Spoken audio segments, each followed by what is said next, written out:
We are in Kobe, Japan, and in this video we are going to explore the city for the very first time and of course try some of the famous Kobe beef. Let's go. Kobe might not be the best known city in Japan, but everybody has heard about the famous Kobe beef and how exquisite it is. So of course we will try the Kobe beef in Kobe in a moment, but we will also take you with us to explore this underrated city from its waterfront to the mountainside, and we will embark on a little street food tour that will take us from the depths of Chinatown to Japanese back alleys and eateries. Kobe is just like Kyoto, only a 30-minute, $4 train ride away from Osaka, so as we did today, it is very easy and worth it to do a day trip to indulge in some juicy beef. We are now arriving at Osaka Umeda Terminal. Station number 8. So I think this should be the central area. We step out and it feels so much more relaxed than Osaka. And Kyoto, which is interesting because it's still a huge city and a very, very famous city. It's like 10:30 right now and it's very relaxed and calm still, which is a nice change of pace, to be honest. All the restaurants, it feels like 50% are offering Kobe steak, and makes sense that they advertise it because the city is world famous for that. Yeah. And I feel like they're everywhere, every restaurant. It's quite overwhelming to like be able to choose one. Yeah. But I think that's definitely the case here. The city of beef, basically. Yes, I'm excited to eat some beef. And after a quick stroll around the central station, we immediately made our way to one of the restaurants called Steakland, which, despite the touristy name, we were assured by a local is not a tourist trap, but one of the best places to try Kobe beef. So at the Teppanyaki grill, this is apparently a highly recommended place. It looks absolutely awesome. This restaurant is Teppanyaki style. You sit with a group of people and all the steaks are prepared, fried and cut right in front of you, which kinda makes the entire eating experience even better. The food really is the star of the show here. We ordered a Wagyu tender steak as a control steak for comparison, and then a Kobe beef tender steak as the highlight. The Kobe steak is their priciest and highest quality steak on the lunch menu, and the one we were of course looking forward to the most.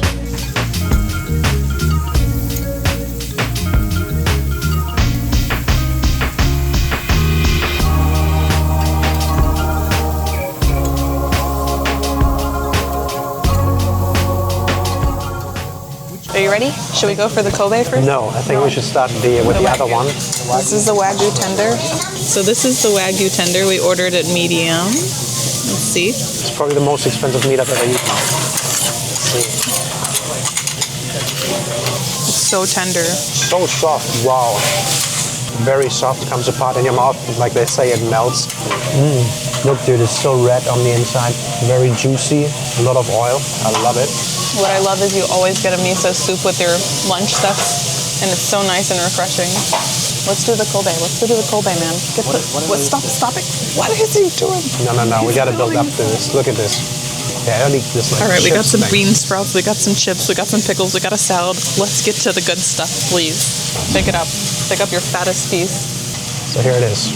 Kobe tender. Kobe tender and Kobe.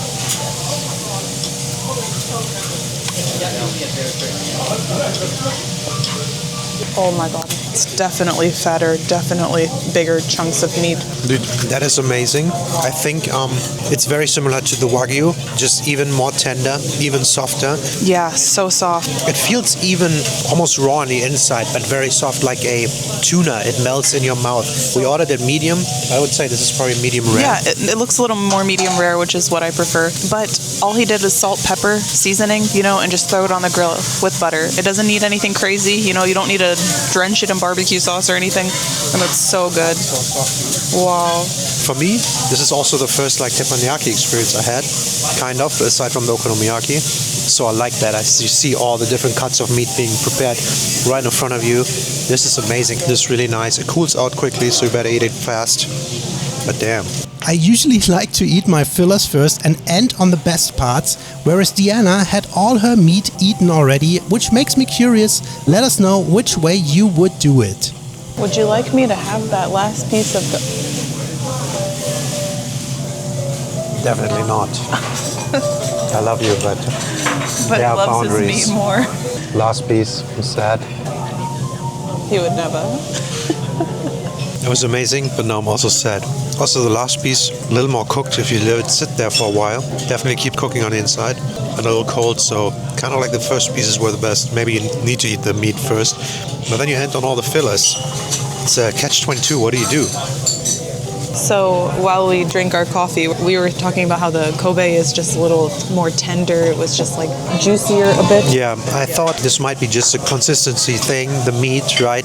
But I do think that the Kobe was more flavorful. There was a bit more flavor coming through, so it overall made for a little bit better experience. Oh, wow, that was so satisfying. Although it's not a lot of meat, so you can't really stuff yourself with the good stuff. You gotta savor every bite. It's weird. I'm that guy that always wants to be full, you know? I'm not want to just sample stuff, but I'm learning there's another way, because this was still very satisfied, even though I'm not stuffed. Maybe that's also the key to it, you know, always leave them wanting a little more. Yeah, it was around 45 euros for the two of us, and I think that was totally worth it. And we're going at lunch because it tends to be a little cheaper with these Way lunch cheaper cents than than dinner, so a little trick.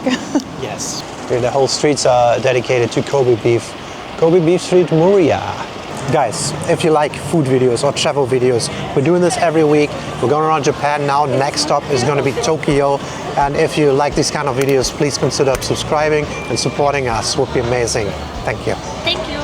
Filled by potentially the best meat this German has ever eaten, we ventured out to explore the city that for some reason presented itself to us with a very laid-back and friendly vibe on this sunny day.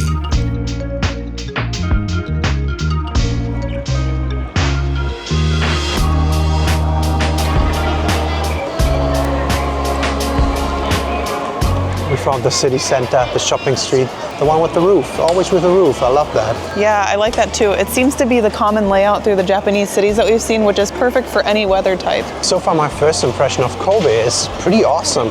I love the more relaxed vibe here. The sidewalks are wider.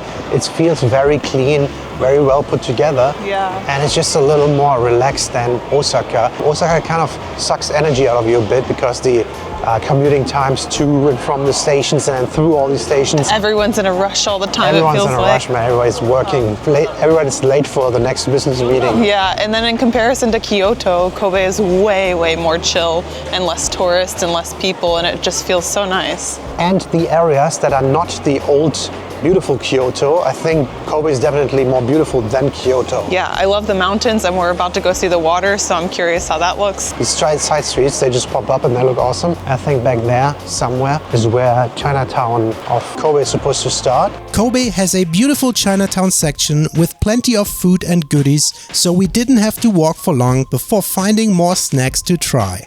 All right, so we're entering Chinatown here of Kobe. It's one of the 3 major Chinatowns in Japan. A lot of the Chinese were forced to settle here. They were not allowed into the city during certain periods of history, so that's why it ended up forming a large Chinese, now Chinese-Japanese community, and there's a lot of awesome Chinese restaurants here, so maybe we'll have a snack.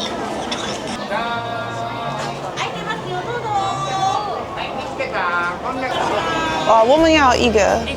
はい。Okay, when in Chinatown, try Peking duck, am I right? It's a street food version. I have not seen this before, but And then there's cucumbers in there and onions. it's like a twist on the Chinese traditional version. Yeah. I'm just gonna bite into this and see how that is, the Peking duck. Such a saucy thing, man. You get sauce all over the place. It's really good. I barely taste the duck because there's a ton of cucumber and onions in there. And it's just really crunchy. And the bread wrap is not really doughy, but just a hard shell to hold it together. But I can see what they're trying to do here. And it's definitely a snack that I would go for because wrapped vegetables with meat and sauce, that's just always good, right? For 350 yen, it's not too bad of a deal, right?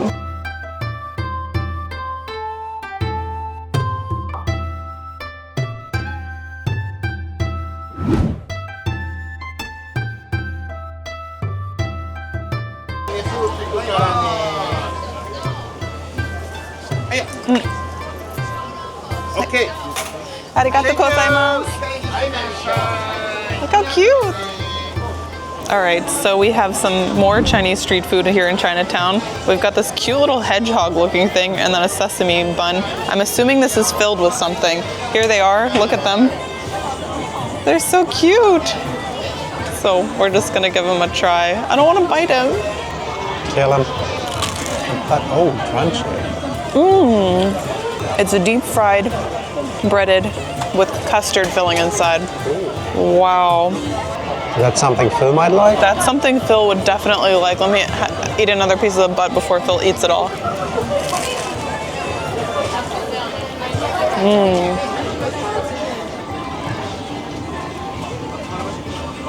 It's really nice, I like that. And then we have a sesame ball, which I'll give a little bite.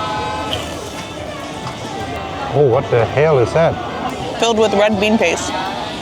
This is traditional. This is very common. It's got this like chewy texture, like glutinous rice flour inside, so it's a little bit of like this chewiness to it. And then filled with red bean paste and then sesame outside and deep fried as well. Awesome. Both actually better than I expected. Yeah. So this Chinatown is a lot bigger than I expected. I thought it was just going to be like a single street, but it continues a bit, and there's so many street food stalls, which I love. And in Japan, it's not very common to eat on the street, but a lot of people here are. You just kind of move off to the side, eat your food where you got the stall, and then keep walking. There's not a lot of eating and walking. This is a lot of awesome food.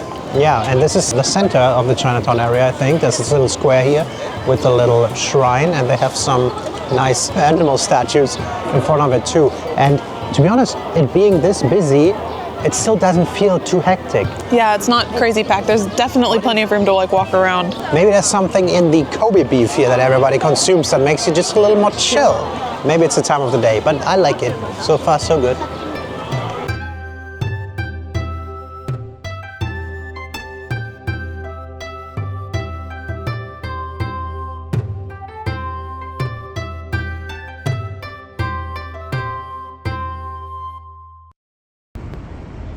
So we made it down to the waterfront. This is American Park here, or at least it's starting here in Kobe. This is a very futuristic, modern park they're building. We're going to see in a second. There's also a viewing tower we might go up to. And again, it's so just spacious and relaxed. And there's a Ferris wheel. There's a whole bunch of restaurants along this waterfront. So it feels like they're really utilizing the area. This seems to be like the theme of this city. It's just relaxed vibe and some space. I don't know, this is just a first impression, right? This might be my favorite city in the country so far out of the 4 we've seen. Yeah. And it's weird because I always considered myself a city person. Like, I love big cities. I love the anonymity. I cannot say that That's word. what's correct. Anonymity of being in a big city. But I like these smaller cities in Japan because you still have the convenience of all of the big city stuff, but it's just a little chiller.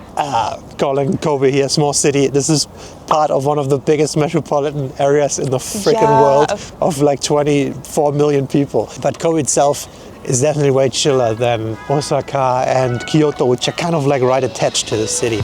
And to prove even more how chill the city is, we took a quick and empty bus across town towards the northern mountainous outskirts to go on a little nature hike.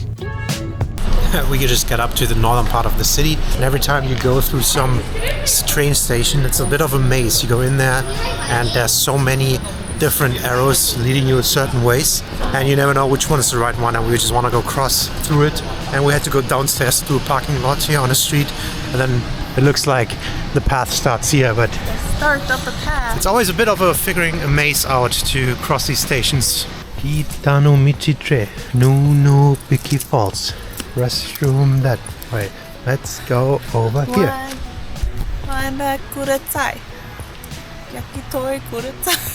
Kobe does actually feel a lot smaller.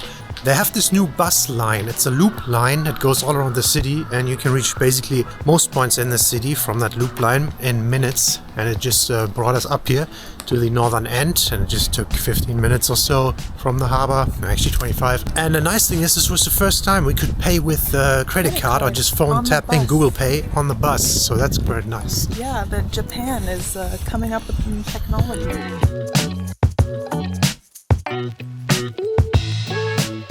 Japan has a lot of stairs on the hiking trails, but also in the cities. So You have to be good at climbing stairs up and down.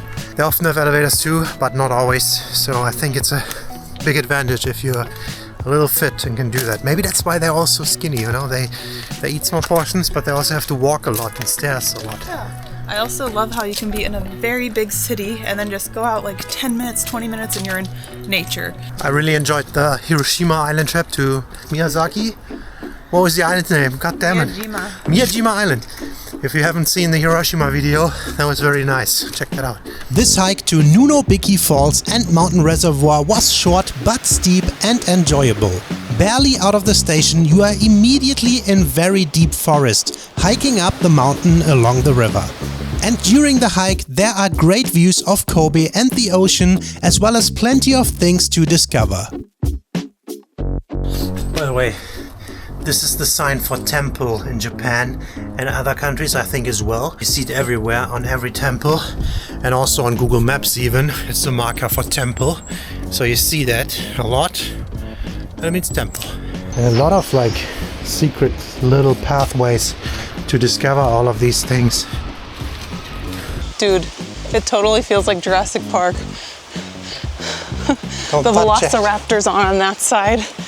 The pterodactyls are gonna come from that side. Better watch out.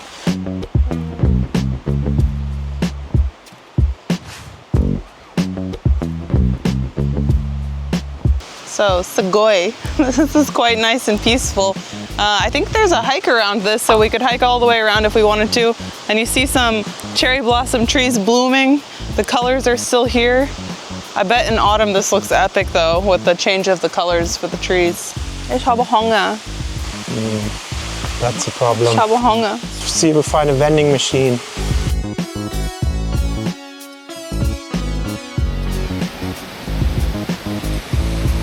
These are Nunobiki Falls. Just literally, this is a 10-minute walk from the Shin Kobe station, the train station. Yeah, and it's beautiful. Like, I'm amazed how mountainous it already is, how clear this water is, and it's just a nice relaxing environment to get outside of a city. And it feels like a lot of cities in Japan have that, which I really like.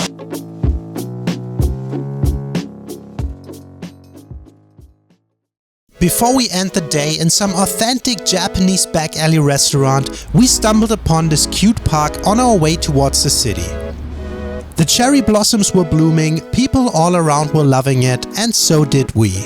Everyone's taking off their shoes at the mats here. It's nice. But like Deana said, Ich habe Hunger. we made our way down some tight alleys to a small traditional Japanese eatery. We learned to love this type of restaurant all over Japan, and you can simply not beat their value. This one, the third one?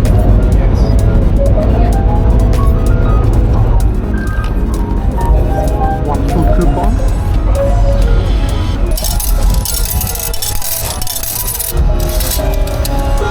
Alright, let's go in.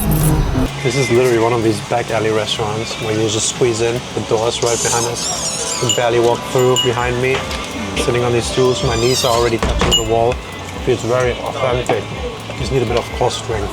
These types of budget eateries are common all over Japan. Deana ordered a katsudon, which is this very common bowl of rice topped with a deep-fried breaded pork cutlet, eggs and condiments. This is so satisfying, and the dish only cost 800 yen.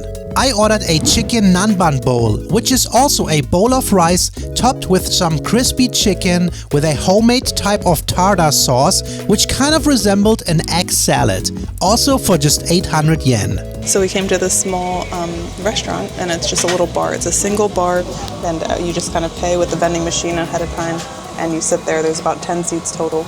And I decided to get a katsudon, and they always ask you if you want small, medium, or large rice, and we always go with normal, like medium size. I think that's really what you need to go for if you want to if you're really hungry and you want to get full for cheap. Yeah. I got a chicken nanban, first time bowl. chicken breaded. Yeah, I think it said tartar sauce on top, but it's really a egg salad. Yeah. I like mine better. This is thicker, juicier, and flavor just oozes better into the rice, I think. I like it a lot. So compared to the beef, it's very different that we had earlier. But I think this is definitely a good price slice thanks to healthiness. More food for less money. I have to say I'm very impressed with the city. Very different than what I expected. Very relaxed, and I like it a lot. One of my favorite cities in Japan, definitely so far. Yeah, I thoroughly enjoyed the meals today. I was very happy. It was very good. Let us know what your thoughts are about Kobe. Have you ever been? Have you had Kobe or Wagyu beef? Maybe Yes. A5? Yeah, let us know. And as always, thank you so much for watching. We'll see you in the next one. Bye-bye. Bye. Suzume in Kobe. She's gonna get the worm. She's gonna destroy the worm.